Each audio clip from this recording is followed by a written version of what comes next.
Nerea Llanos, PPko idazkari nagusiak izan du gaur, bere alderdia prest dagoela Jaurlaritzarekin aurrekontuak negoziatzeko, naiz eta bi alderdien arteko aurreakordioa Bizkaian bertan behera gelditu.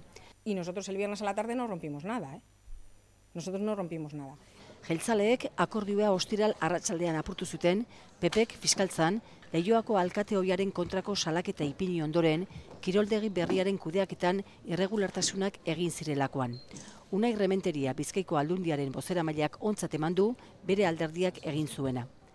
Euren asmoa izan da titular errez bat lortzea.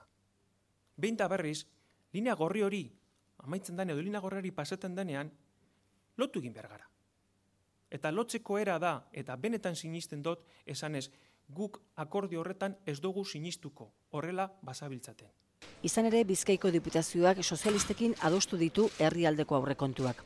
Alderdi sozialistak esan du, krisi egoeran alderdien arteko akordioak sekula baino beharrezkoagoak direla, eta enplegua sortzeko eta babes sozialitarako diru gehiago adostu dutela jeltzaleekin.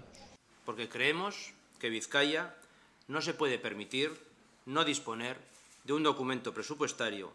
EH Bilduk salatu du diputazioak ez duela akordiorik lortu nahi izan eurekin, sozialistekin adostasuna itxita zuelako.